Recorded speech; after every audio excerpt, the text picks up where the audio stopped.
ओम जयंती मंगला काली भद्रकाली कपालिनी दुर्गा क्षमा शिवा धात्री स्वाहा स्वधा नमोस्तुते भगवत्यै नमः परम्बिकायै नमः। तो चलिए हम लोग पिछले पाठ में विशेष पदार्थ को देख रहे थे। इसी के साथ हमारे 7 पदार्थों में से कितने पदार्थ देख लिए? 5 पदार्थ देख लिए। कौन कौन? द्रव्य, गुण, कर्म, सामान्य और विशेष। और विशेष आया कि नहीं आया? विशेष को भी पूरा हो गया है ना, कुछ छूटा नहीं ना है? कोई दिक्कत नहीं? समझ में आ गया तुमको? चलो, तो ये विशेष को भी अंतिम पाठ में देख लिए। अब विशेष के निरूपण के पश्चात अब छठा पदार्थ आ रहा है। कौन? समवाय। समवाय आया कि नहीं आया? तो उस समवाय पदार्थ को षष्ठ पदार्थ को, षष्ठम मत बोल लेना, षष्ठ पदार्थ को देखना है। आया कि नहीं? किसको कहते हैं समवाय, कहाँ पर रहता है, वगैरह वगैरह चर्चा हम लोगों को इसमें करनी है। उद्देश्य प्रकरण जब हम लोग पढ़ रहे थे, है ना, तो उद्देश्य प्रकरण में समवाय के लिए आया था समवायस्तु एक एव, समवाय तो एक ही है। आया कि नहीं? एक ही है, तो उसका एकत्व मात्र बताया था उद्देश्य प्रकरण में, तो यही था, है ना। तो यहाँ पर अब उस समवाय का लक्षण, वो कहाँ पर रहता है, वगैरह वगैरह चर्चा हमको यहाँ पर करनी है। ठीक है, चलिए क्या आया अभी? नित्य संबंध समवायः। नित्य संबंध समवायः। कहा कि समवाय किसको कहते हैं? तो अन्नम भट्ट जी ने बताया कि नित्य संबंध समवायः। समवाय जो है वो क्या है? नित्य संबंध है। नित्य संबंध को ही समवाय कहते हैं। लक्षण भी करना होगा तो इसमें कर लेंगे। नित्यत्वे सति संबंधत्वम, अरे साथ में भी बोल सकते हो नित्य संबंधत्वम, वरना 2 अंश है करके नित्यत्वे सति संबंधत्वम समवायस्य लक्षणम, यही समवाय का लक्षण कर दिया। आया कि नहीं? क्या कर दिया? नित्यत्वे सति संबंधत्वम समवायस्य लक्षणम, लक्षणम कि जो नित्य भी हो और संबंध भी हो। आया कि नहीं? केवल नित्य होने से काम नहीं चलेगा, केवल संबंध होने से काम नहीं चलेगा। जो नित्य भी हो और संबंध भी हो वही समवाय है। आया कि नहीं?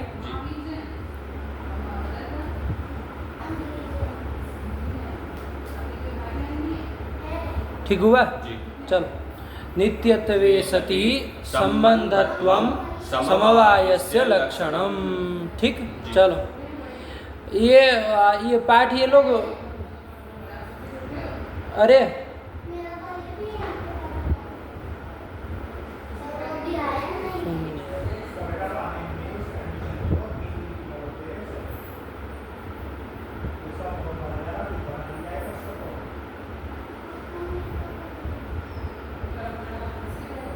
चलो,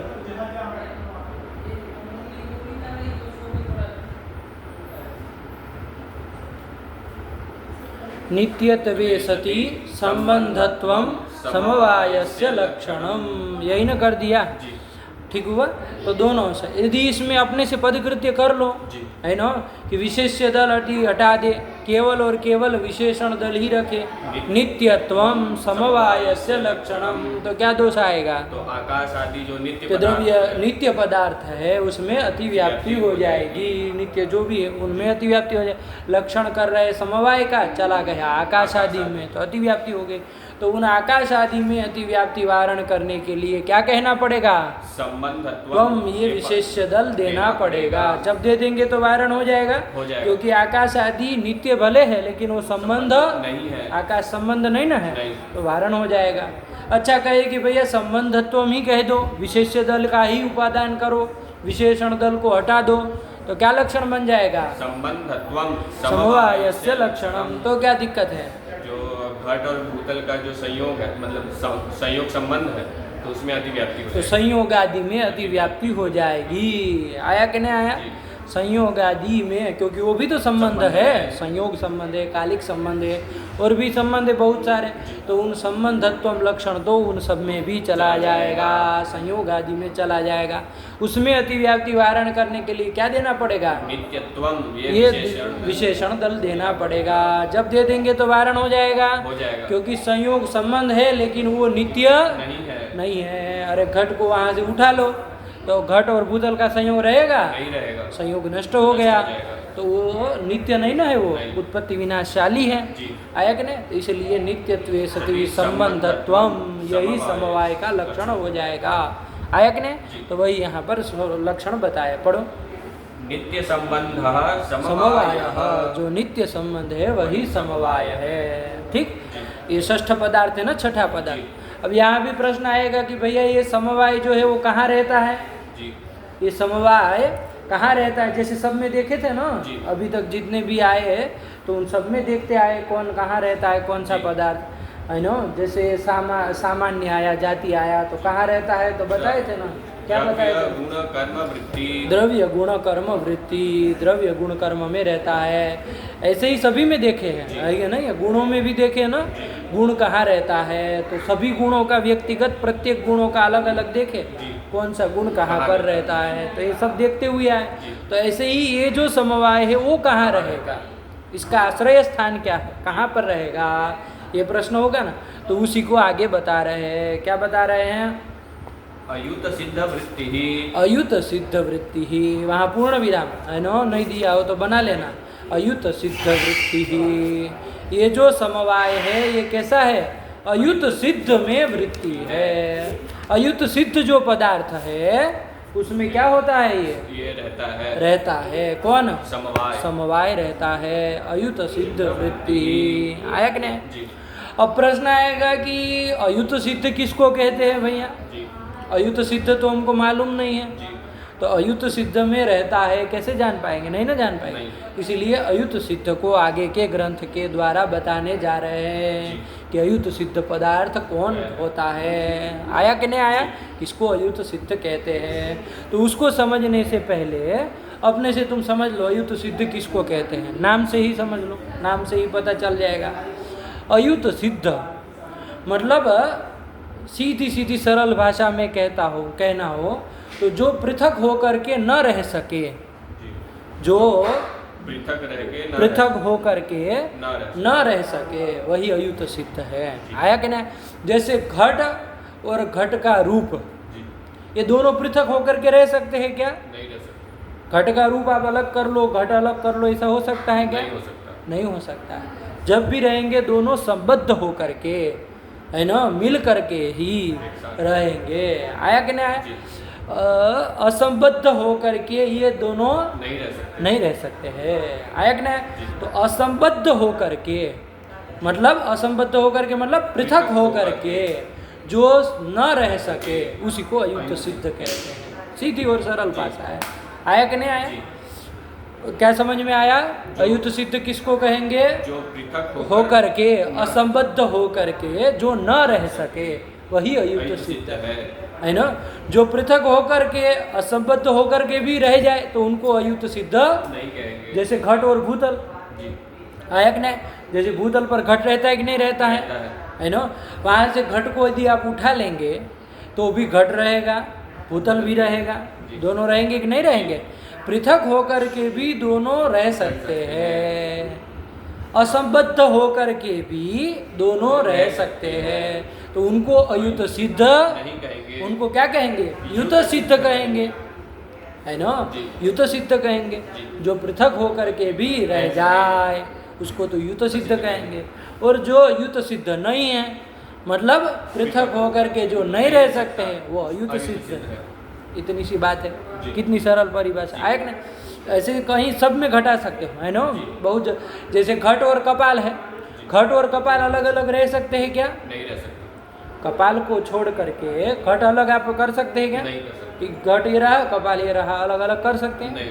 पृथक होकर के नहीं रह सकते हैं। आया कि नहीं? अयुत सिद्ध है दोनों। आया कि नहीं? हालांकि घट को छोड़ के कपाल रह सकता है, ध्यान देना।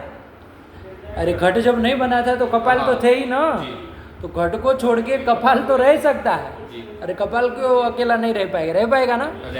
लेकिन घट जो है वो कपाल को छोड़ के रह जाएगा क्या? नहीं रह पाएगा। नहीं रह पाएगा। आया कि नहीं? थोड़ा ध्यान देना अच्छे से, बुद्धि लगा करके विचार करके बोलना। आया कि नहीं?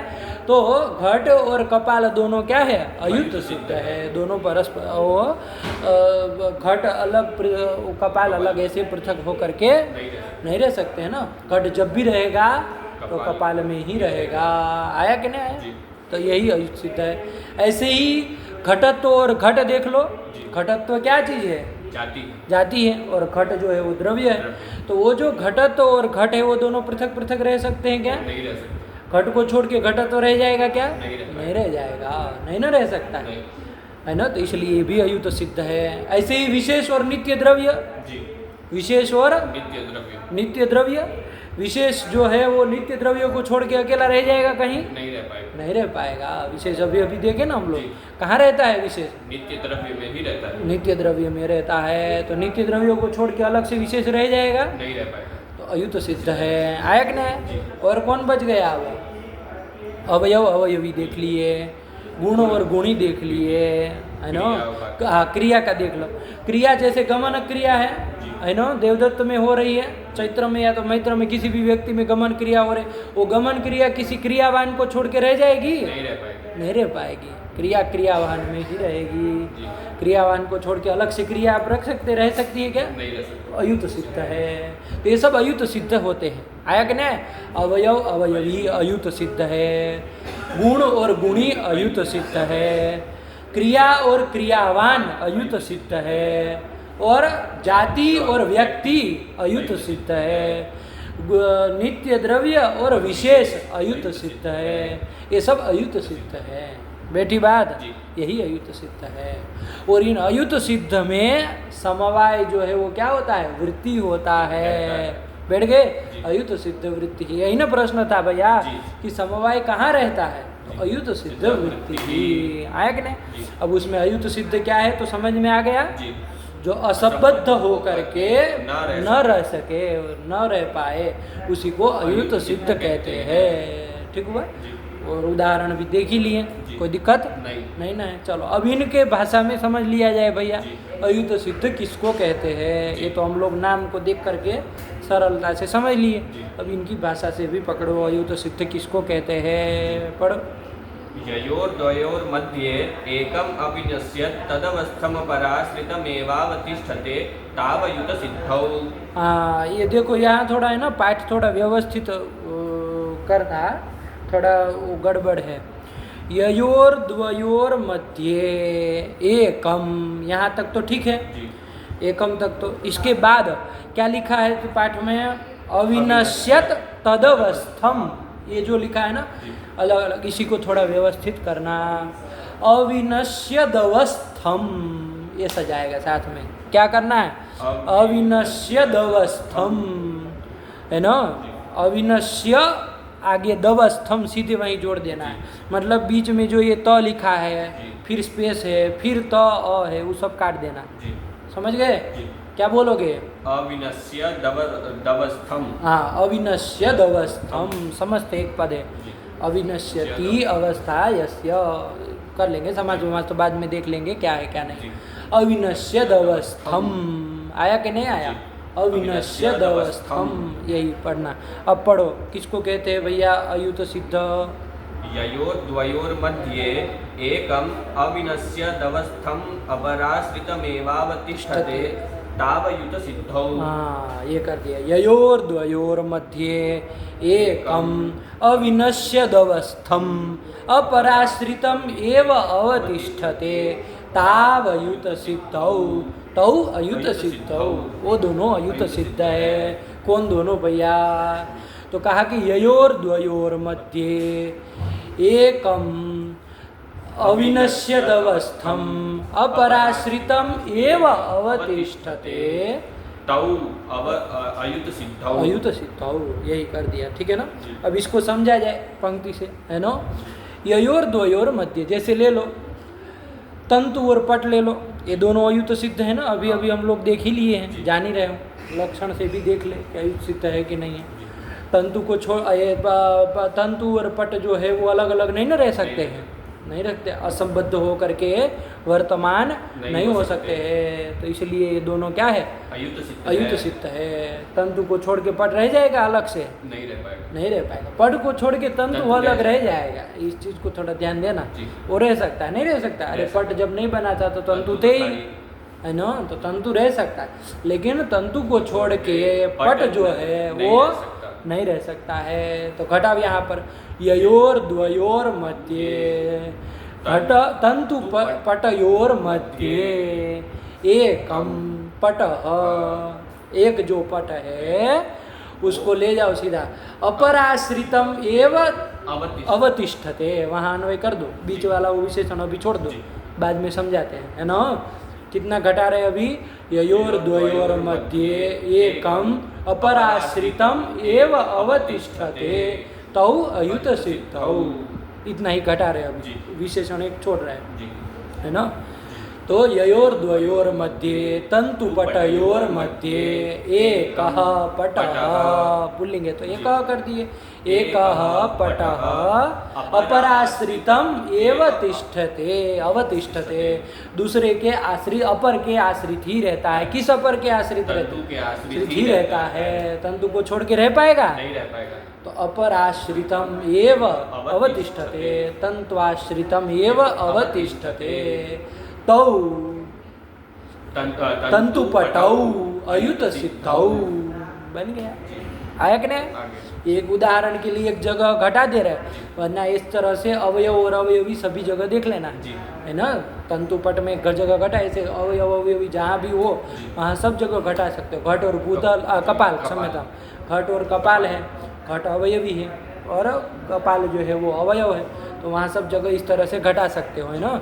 घटा लो, जैसे घटाना, ययोर द्वयोर मध्ये घट कपालयोर मध्ये एकः घटः अपराश्रितम एव अवतिष्ठते, किमाश्रित होकर के ही रहता है, कपाल आश्रित ही होकर के रहता है ना। कपाल को छोड़ के नहीं ना रह सकता है, कपाल के आश्रित होकर के ही रह सकता है, रह सकता है।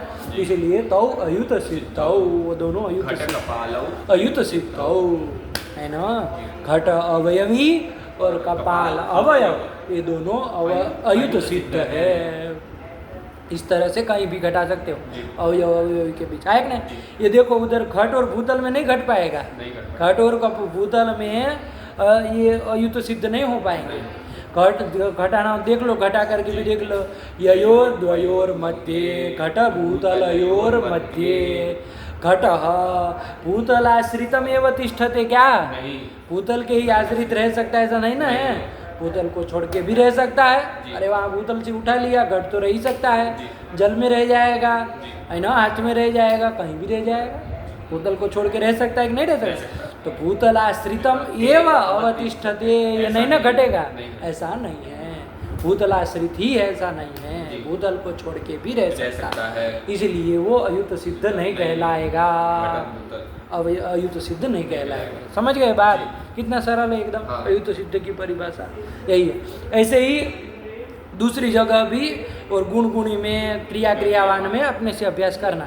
अभी एक स्थल पकड़ करके हम यहाँ पर घटा करके अभी समझना है, बहुत सारी बातें बैठ गई बात।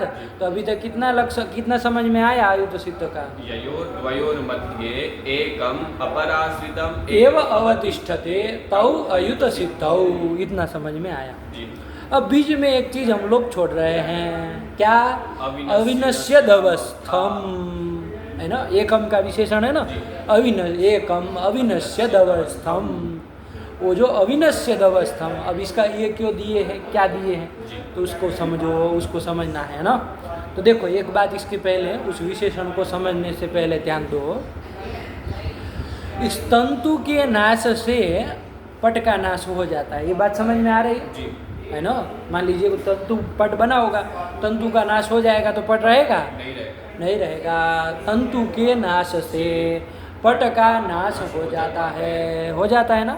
अवयव के नाश से अवयवी का नाश हो जाता है, हो जाता है ना। तंतु के नाश से पट का नाश हो जाता है, यही ना है। तो कौन कारण है, कौन कार्य है, बता सकते हो? अवयव के नाश से, मतलब ये तंतु जो है वो कारण है। तंतु कारण है। तंतु से पट का नाश होता है। अरे तंतु से तो पट पैदा होता है ना। जी। किसके बीच कार्य कारण भाव देख रहे हो? तंतु और पट के बीच। तंतु और पट के बीच नहीं देख रहे पंडित जी। क्या कहे? तंतु के नाश से पट का नाश होता है। तो किसके बीच कार्य कारण भाव विचार करने जा रहे हैं? अरे तंतु नाश और पट नाश के बीच में, तंतु और पट के बीच में कार्य कारण भाव नहीं देख रहे। वो तो पता ही है आपको, पढ़ चुके आप, आया ना। तंतु कारण है ना, और पट कार्य है, वो तो पता ही है, उसमें कौन बड़ी बात है। यहाँ नाश के पूछ रहे, तंतु नाश से पट नाश होता है, आया कि ना। तो कौन कारण है, कौन कार्य है? तंतु नाश ये कारण है और पट नाश ये कार्य है। आया कि नहीं आया, है ना। अरे पट का नाश, जैसे घट का नाश जो है, कपाल के नाश से घट का नाश हो जाता है ना। अवयव के नाश से अवयवी का नाश हो जाता है ना। तो यहाँ पर उदाहरण में आ जाओ। पटन तंतु किसके नाश से किसका नाश? तंतु के नाश से पट का नाश हो जाता है। ये समझ में आ रहा है? कौन कार्य है, कौन कारण है? तंतु नाश ये कारण है और पट नाश ये कार्य है। तो कार्य के पूर्व क्षण में कारण को रहना चाहिए, है ना। तो पहले तंतु नाश होगा, उसके उत्तर क्षण में पटनाश होगा। ये व्यवस्था माननी पड़ेगी आपको, है कि नहीं? चलो, अब यहाँ पर तंतु नाश जिस क्षण में हो रहा है, उस क्षण में तो पट है कि नहीं है? ध्यान देना, पट का नाश तो कब होगा? तंतु नाश के उत्तर क्षण में होगा। हम पूछ रहे हैं आपको कि तंतु नाश जिस क्षण में हो रहा है, उस क्षण में पट है कि नहीं है? पट है ना। उत्तर क्षण में पट का नाश हो जाएगा, बिल्कुल सीधी बात। लेकिन जिस क्षण में तंतु नाश हो रहा है, उस क्षण में पट है कि नहीं है? है। उस समय तंतु है क्या? नहीं है। नहीं, तंतु का तो नाश हो गया ना। तो वो एक क्षण ऐसी आती है जहाँ पे तंतु को छोड़ के पट रह गया। आया कि नहीं आया? कारण को छोड़ के कार्य रह गया। ध्यान से समझो, अभी कुछ व्याख्या मत करो, जितना कह रहे उतना पकड़ो, है ना। तंतु को छोड़ करके क्या रह गया? पट रह गया। पट रह गया। आया कि नहीं? बात बैठी, समझ में आ रही है ना। तो अब जब ऐसा हो रहा है, अब यदि ये विशेषण जो बीच में दिया वो न दे, तो देखो ये भी अयुत सिद्ध नहीं हो पाएंगे, है ना। आप कैसे घटा रहे थे? ययोर द्वयोर मध्ये तंतु पटयोर मध्ये एक पटः, तंतु के आश्रित होकर के ही रहता है। इस क्षण में, कौन से क्षण में? तंतु का जब नाश हो रहा है, उस क्षण में, तंतु नाशक क्षण में पट रह गया। पट रह गया और उसको छोड़ के रह गया। ठीक हो, तो तंतु के आश्रित नहीं ना है? नहीं है। तो ये तो नहीं घट पाएगा। आया कि नहीं आया?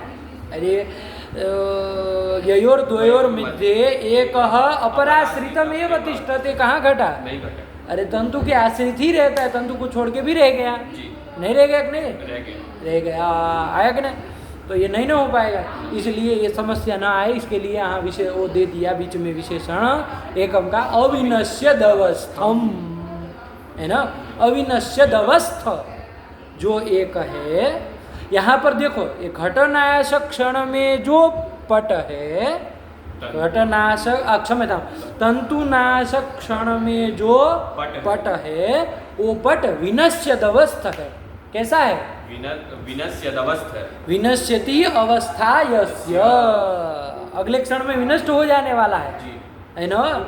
तो विनश्यदवस्थ है वो पट जो है, वो कैसा है? विनश्यदवस्थ है। विनश्यति अवस्था यस्य, उसके विनाश हो जाने वाला है ना। तो विनश्यति अवस्था वाला है। यही इस क्षण में, जिस क्षण में तंतु का नाश हो रहा है, उस समय जो पट है वो कैसा है?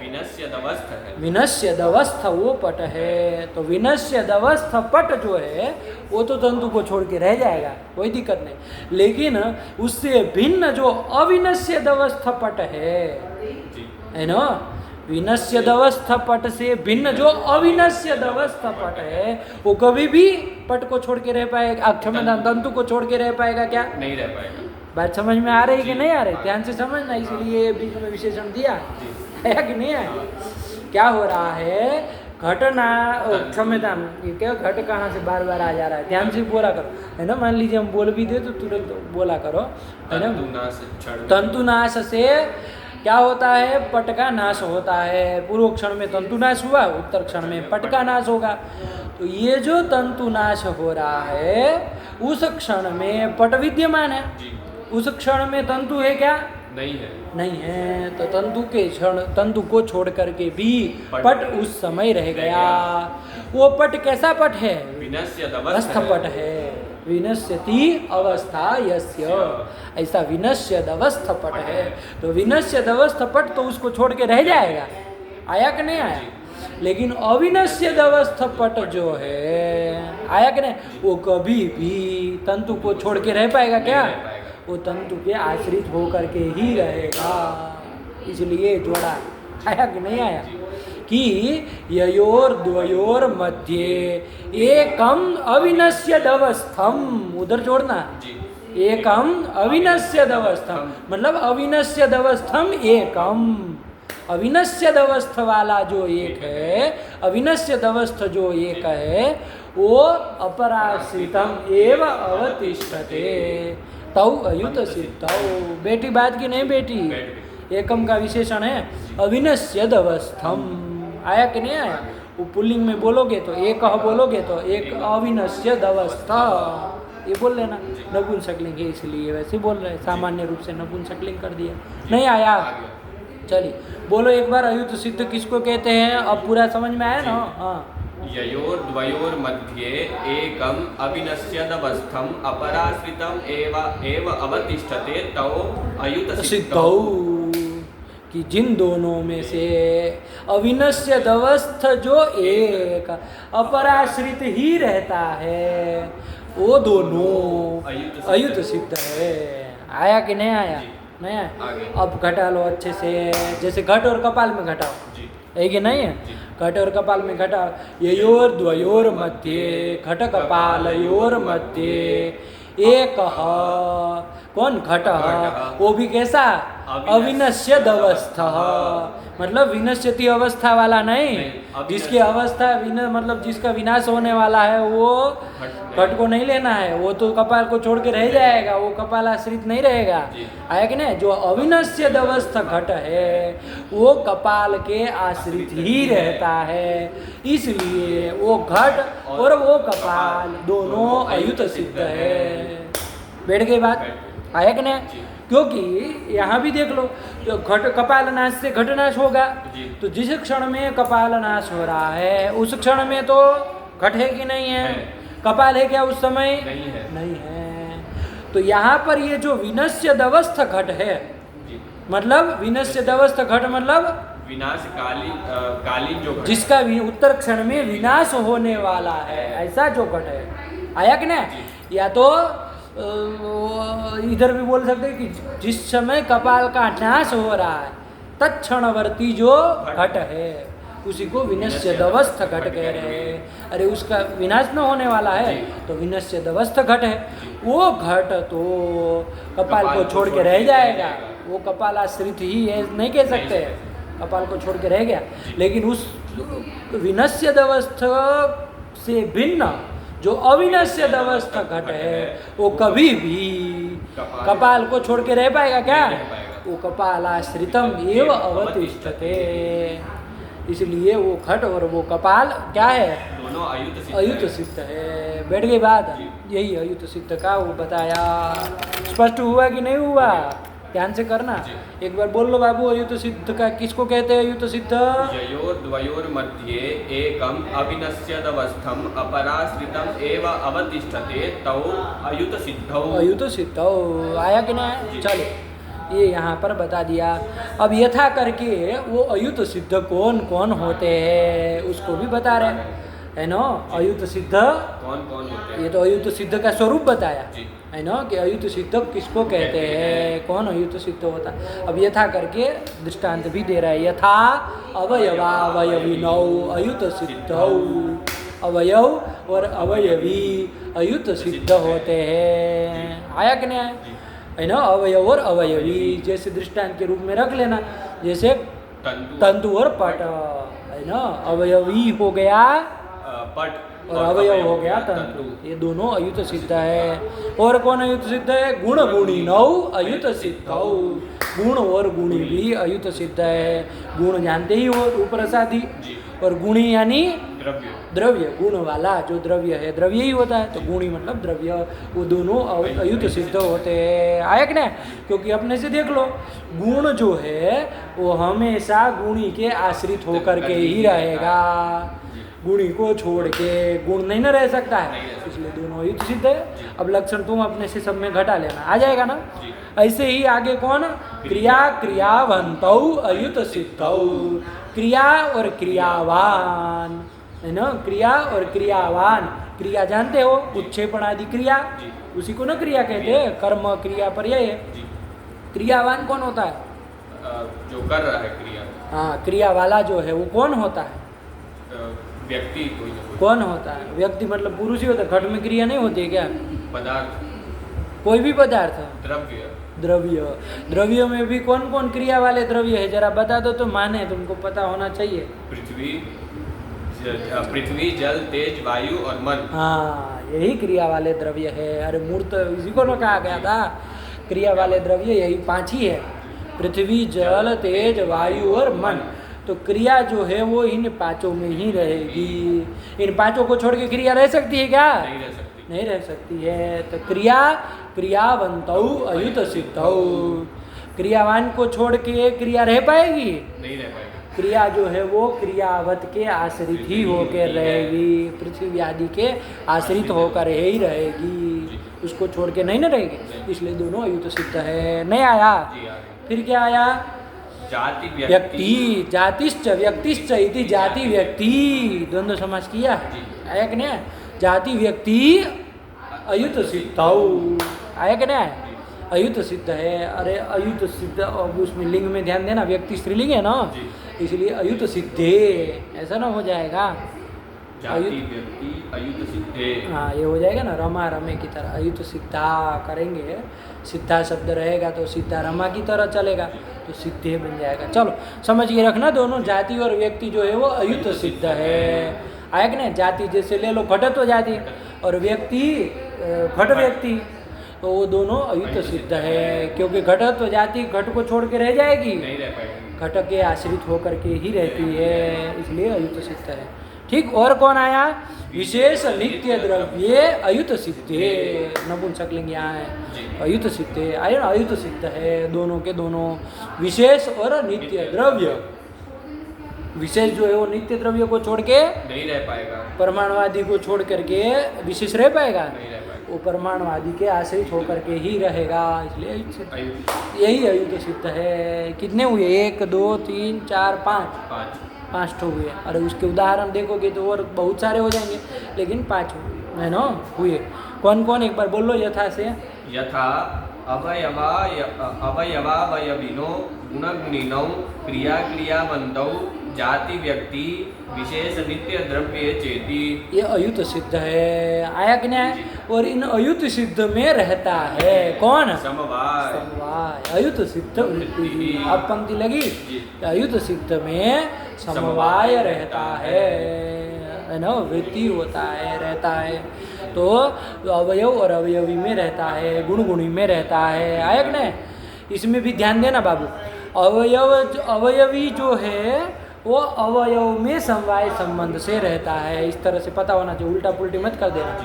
अवयवी अवयव में समवाय, दोनों के बीच का संबंध समवाय संबंध होगा, लेकिन कौन कहाँ किस संबंध से रहता है? जैसे घट और भूतल का संयोग है, लेकिन उस संयोग संबंध से कौन कहाँ रहता है? भूतल घट में रहता है क्या? घट भूतल में रहता है। तो उस तरह से यहाँ भी निर्णय करना पड़ेगा, अवयव और अवयवी का समवाय होता है, लेकिन कौन कहाँ पर रहता है ये ध्यान देना, कौन कहाँ रहता है? अवयवी अवयव में समवाय संबंध से रहता है। घट जो है वो कपाल में समवाय संबंध से रहता है, पट जो है वो तंतु में समवाय संबंध से रहता है, वृक्ष जो है वो शाखा आदि जो भी अवयव है उसमें समवाय संबंध से रहता है। अवयवी अवयव में समवाय संबंध से रहता है। तो जो रहता है उसको तो प्रतियोगी कहते हैं, और जिसमें रहता है उसको अनुयोगी कहते हैं। तो अवयव और अवयवी में कौन प्रतियोगी होगा और कौन अनुयोगी होगा, बता सकते हो? अवयवी ये प्रतियोगी होगा और अवयव ये अनुयोगी होगा। अनुयोगी होगा। जैसे घट भूतल में रहता है तो उस संयोग संबंध से रहता है, तो उस संयोग संबंध का प्रतियोगी कौन है? घट है। अनुयोगी कौन है? भूतल है। तो उस संयोग को हम कह सकते हैं घट प्रतियोगी का भूतलानुयोगी का ये संयोग है, ये आप कह सकते हैं। जी। वैसे ही यहाँ पर समवाय में कह सकते हो आप, जी। समवाय संबंध है ना, अवयवी अवयव में रहा, कौन प्रतियोगी है कौन अनुयोगी है? अवयवी ये प्रतियोगी है और अवयव ये अनुयोगी। अवयव अनुयोगी है। तो यहाँ पर जो ये समवाय है वो किम प्रतियोगी किम अनुयोगी के बोल सकते हो? अवयवी प्रतियोगी का अनुयोगी का ये समवाय होगा। आया कि नहीं आया? घट भूतल का क्षमा नाम घट कपाल का चाहे पट तंतु का जो समवाय होगा उस समवाय को कैसा समवाय कहोगे? अवयवी प्रतियोगी का अवयवानुयोगी का समवाय कैसे? कहते। बस ध्यान में आ रहा है, बस यही चीज समझते रखनी। चलो फिर कौन आया? गुण गुणी नो। गुण जो है वो गुणी में समवाय संबंध से रहता है। तो यहाँ समवाय किम प्रतियोगी किम अनुयोगी का? गुण प्रतियोगी का गुणी गुण्यानुयोगी का। आ क्यों हो जाएगा? अरे गुणी है अनुयोगी है, यण हो गया ना, तो गुण्य अनुयोगी का बोलो। गुण प्रतियोगी का गुण्यानुयोगी का गुण अनुयोगी का ये समवाय होगा। आया कि नहीं आया? फिर क्रिया क्रियावान, तो क्रिया जो है वो क्रियावान में समवाय संबंध से रहेगी। तो क्रिया क्रियावान का जो समवाय है वो कैसा समवाय कहलाएगा? क्रिया प्रतियोगी का क्रियावद अनुयोगी का। क्रियावद अनुयोगी का है ना, क्रियावत जो है वो अनुयोगी हो रहा है, तो क्रियावद अनुयोगी का ये कहलाएगा। नहीं आया? आगे फिर कौन आया? जाति व्यक्ति। जाति व्यक्ति। जाति जो है वो व्यक्ति में समवाय संबंध से रहती है। आया कि नहीं? तो किम प्रतियोगी किम अनुयोगी समवाय? जाति प्रतियोगी का व्यक्त्यनुयोगी का ये यण करने में तुमको क्या इतनी दिक्कत होती है? व्यक्त्यनुयोगी का समवाय हुआ, जाति प्रतियोगी का व्यक्ति अनुयोगी का समवाय हुआ।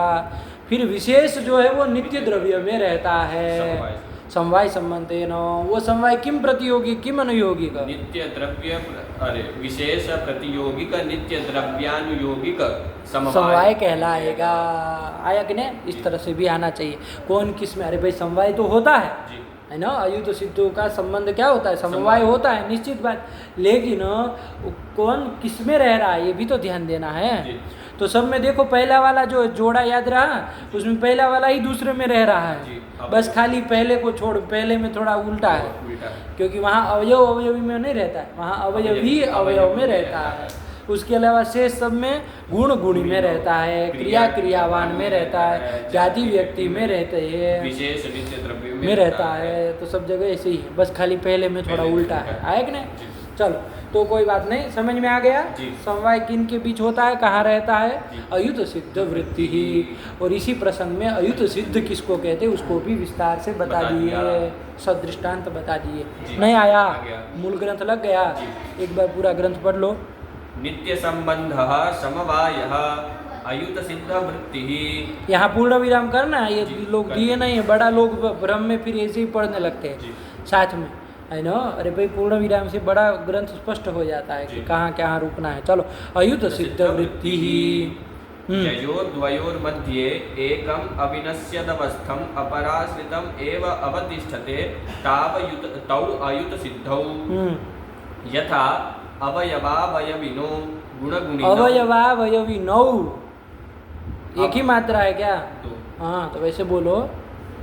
अवयवावयविनौ गुणगुणिनौ क्रिया क्रियावन्तौ जाति व्यक्ति विशेष नित्य द्रव्ये चेति। ये अयुत सिद्ध है। आ गया? चलो अब टीका देखी जाए। चलो कौन सा देख लिया? पदकृत्य कर लिया जाए। छोटा है, देखो क्या है? नित्य नित्य प्रतिक्रिया नित्य संबंध समवाय। क्या कह रहे देखो भैया? आकाशादि वारणाय संबंध इति कर दिए कि भैया खाली संबंध समवाय इतना ही कह दो, नित्यत्व विशेषण न दो। क्षम्यता उल्टा हो गया।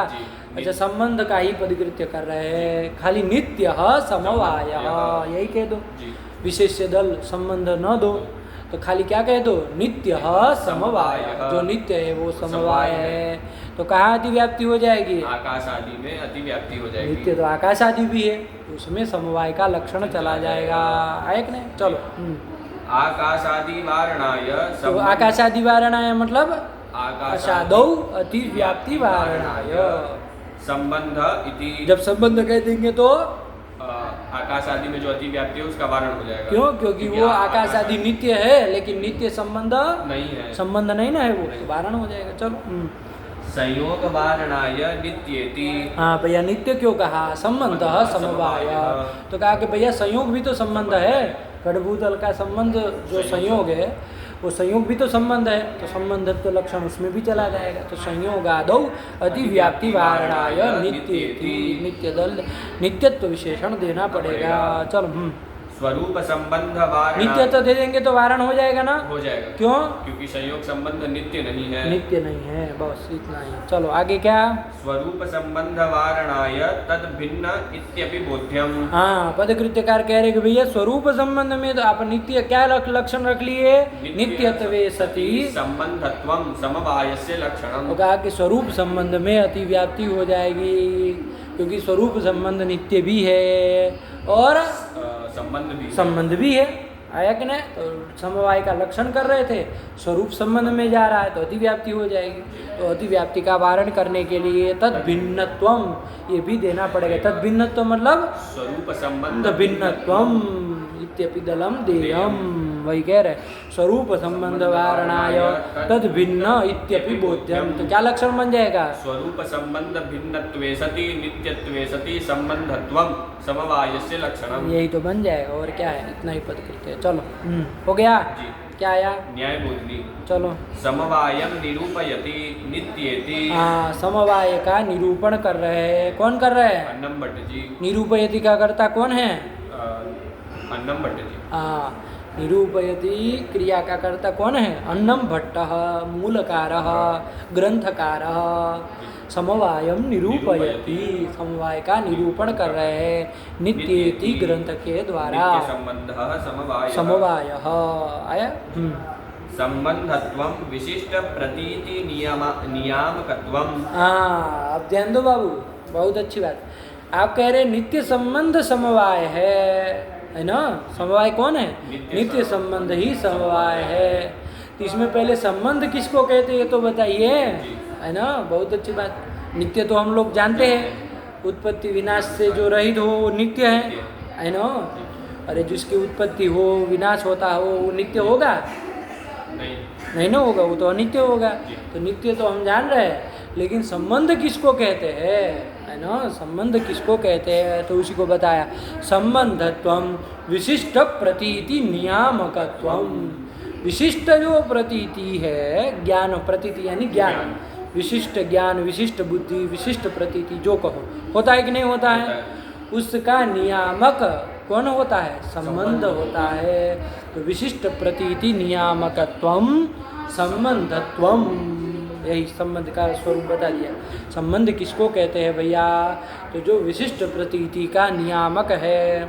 जैसे देख लो, विशिष्ट बुद्धि होती है ना, जैसे हमको दंड विशिष्ट पुरुष, ये विशिष्ट प्रतीति होती है कि नहीं होती है, क्या, दंड विशिष्ट पुरुष, अरे दंडी पुरुष, ये प्रतीति ज्ञान बुद्धि होती है कि नहीं होती है।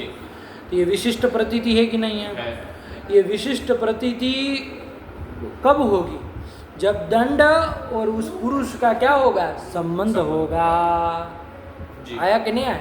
यदि दंड का दंड अलग पड़ा है, पुरुष अलग है तो दंडी पुरुष ये विशिष्ट प्रतीति होगी, नहीं होगी।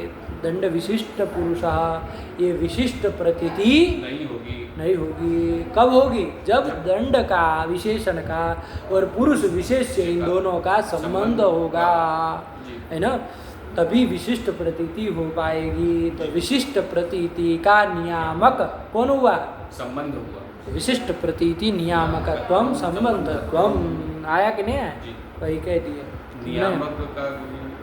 अरे विशिष्ट प्रतीति का नियमन मतलब जो विशिष्ट प्रतीति कराने वाला, मोटे मोटे से पकड़ लो। आया कि नहीं आया। विशिष्ट प्रतीति का नियामक, है ना, विशिष्ट प्रतीति जिसके द्वारा होती है। आया कि नहीं?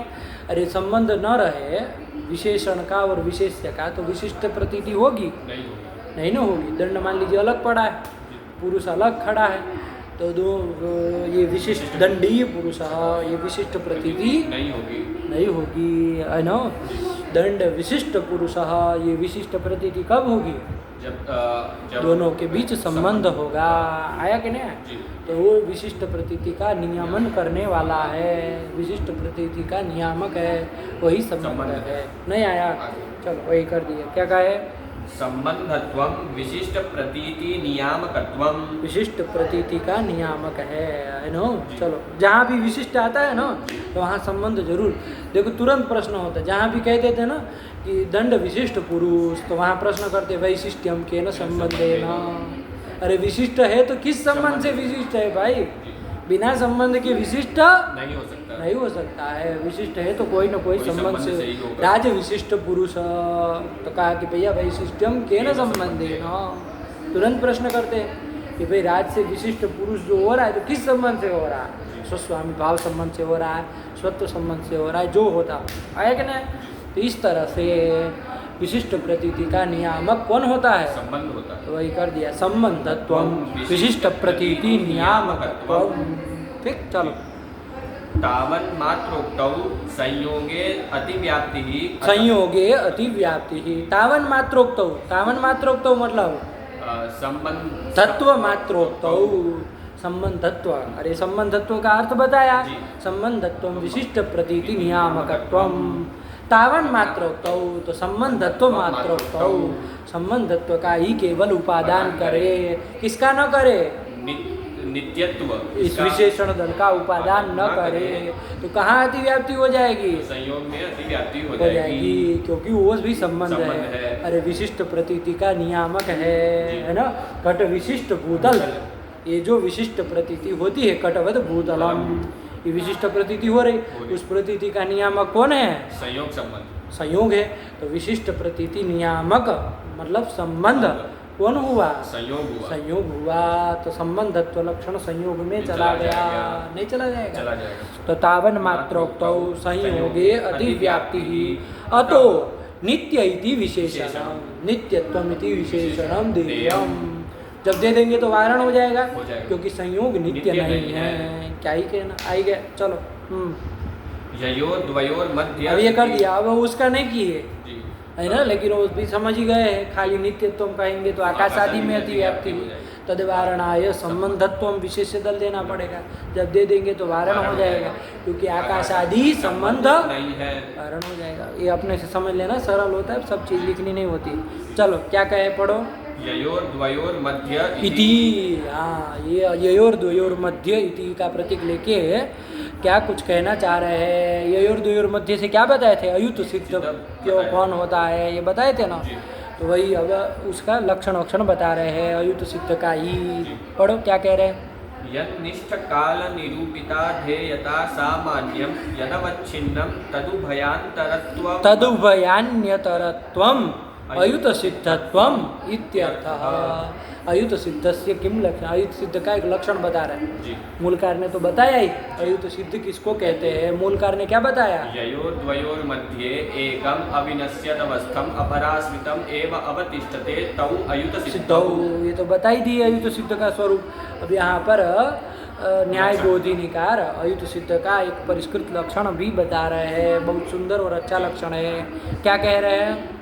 यन्निष्ठ काल निरूपिता ध्येयता सामान्यम यदवच्छिन्नम तदुभयान्यतरत्वम अयुत सिद्धत्वम।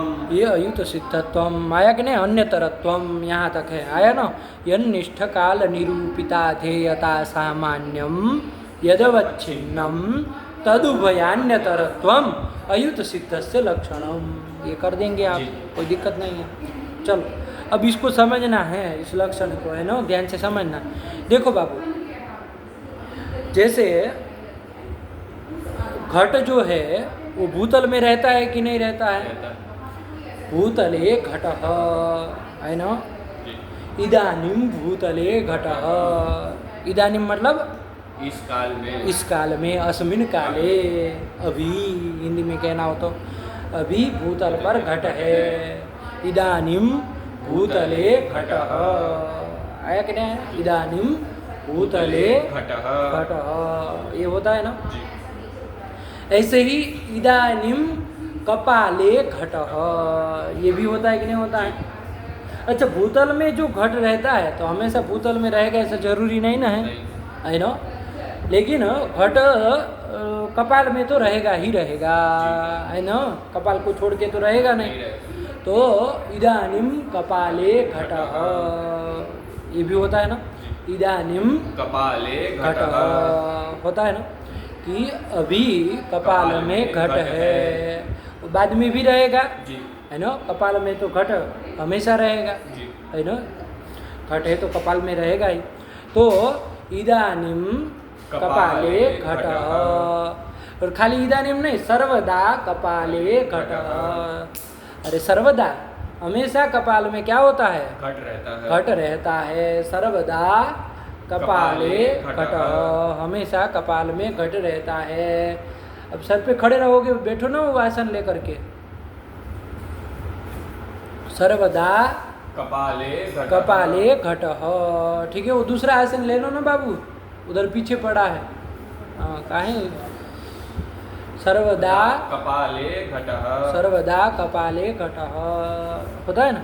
सर्वदा मतलब सर्वस्मिन काले कपाले घटः, और कैसी भी प्रतीति बोल सकते, काले कपाले घटः, सर्वस्मिन काले कपाले घटः, प्रतीति होती है कि नहीं होती है, होती है। तो काल में घट है, अरे काल में हर कोई पदार्थ काल में रहता है ना।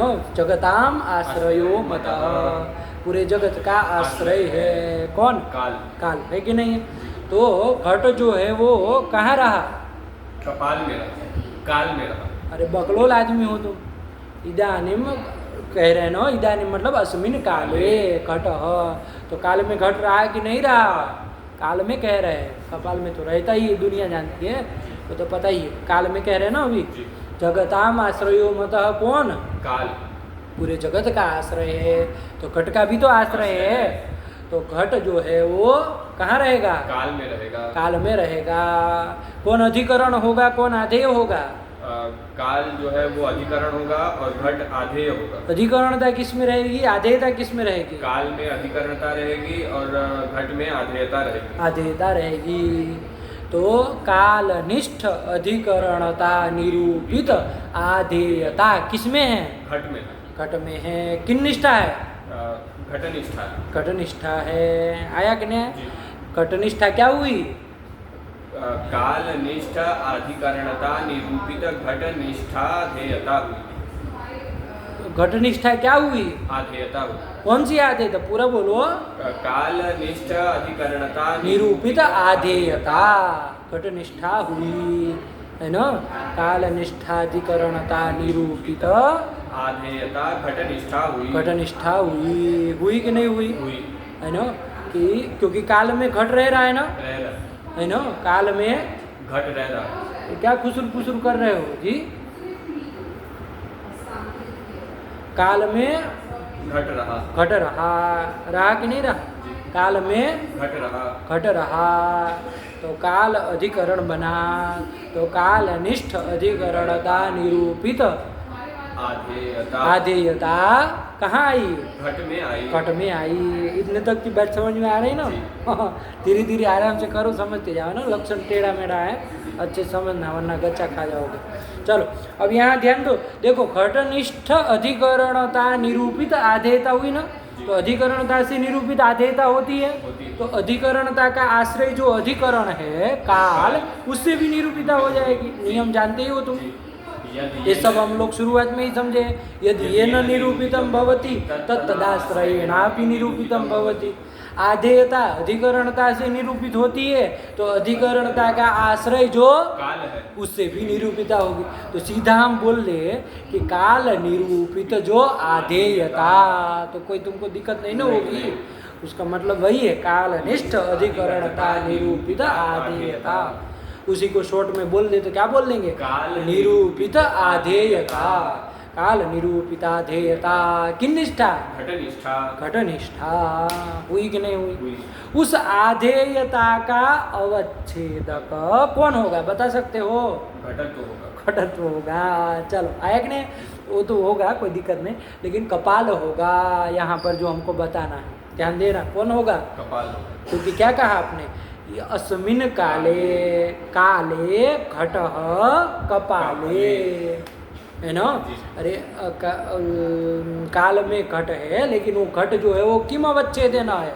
कपाल अवच्छेद। कपालावच्छेदेन है। अवच्छेद कपालावच्छेद, अरे काल में घट रह रहा है, लेकिन किम अवच्छेदेन रह रहा है? कपालावच्छेद। छेदेन रह रहा है, तो कपाल अवच्छेदक होगा। जैसे एक दृष्टांत ले लो इसमें, है ना, अवच्छेदक के बारे में, तो क्या स्पष्ट हो जाएगा। जैसे वृक्ष में कपि संयोग है कि नहीं है? वृक्ष में अरे एक बंदर जो है जाके डाली पे बैठ जाता है कि नहीं? तो उस कपि का संयोग वृक्ष में है कि नहीं है? तो वृक्ष में कपि का संयोग है, कपि संयोग है, लेकिन उस वृक्ष में जो कपि संयोग है उसका अवच्छेदक कौन है? शाखा। शाखा है ना? कहते हैं ना शाखायाम न तु मूले, वृक्ष के मूल में कपि संयोग नहीं है, अभी तो कहाँ है? शाखा में है। वृक्षे शाखायाम कपि संयोग। इसका क्या मतलब? वृक्ष में कपि संयोग है, लेकिन छेदेन है, उसका अवच्छेदक शाखा होगी, है ना? कपि संयोग का कपि संयोग वृक्ष में है, लेकिन उसका किम अवच्छेदेन है?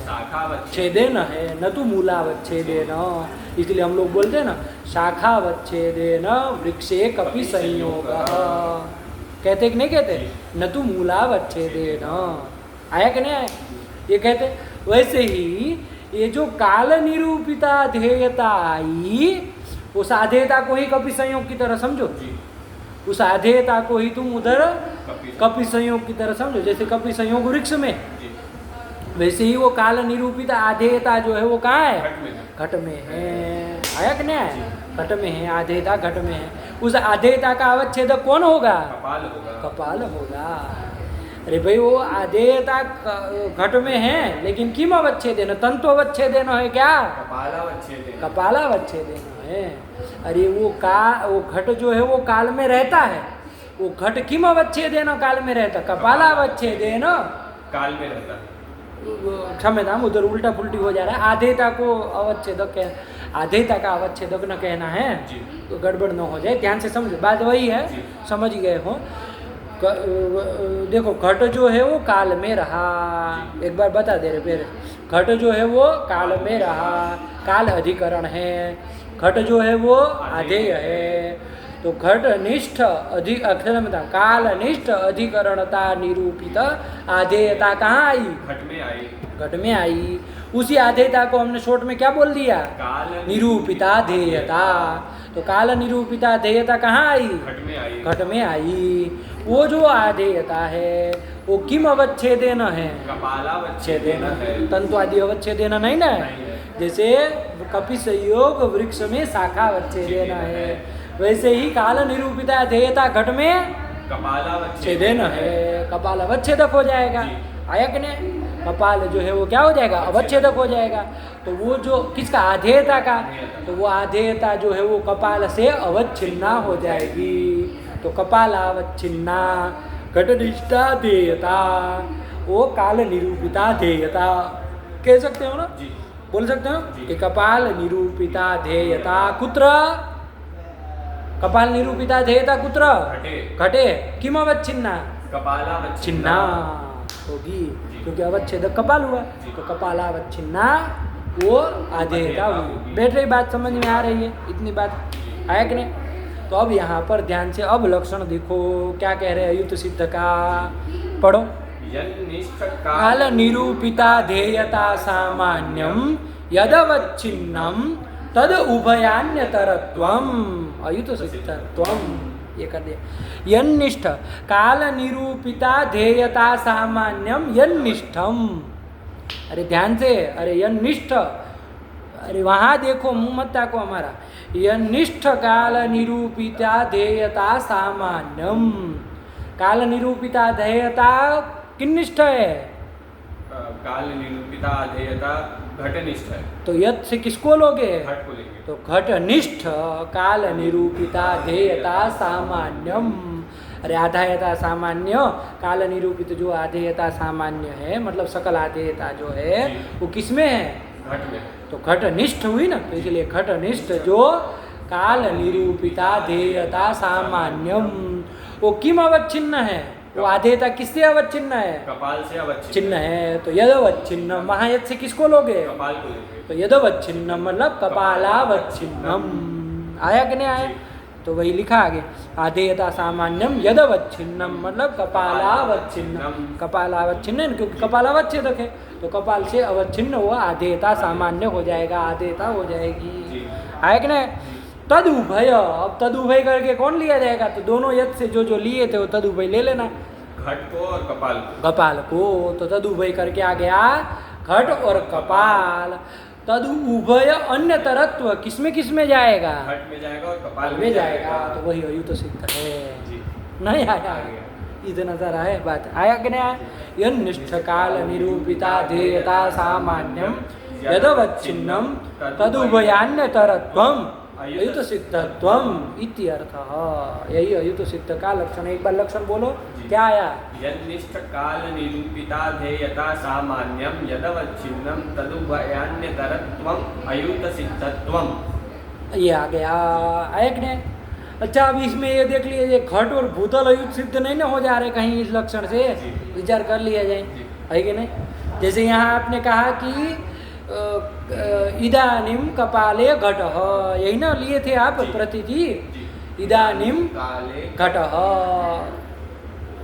क्षम्यता, कपाले घटः, काले कपाले घटः, काले घटः कपाले, काल में घट है, कपालावच्छेदेन, इस तरह से कहे थे ना, है ना?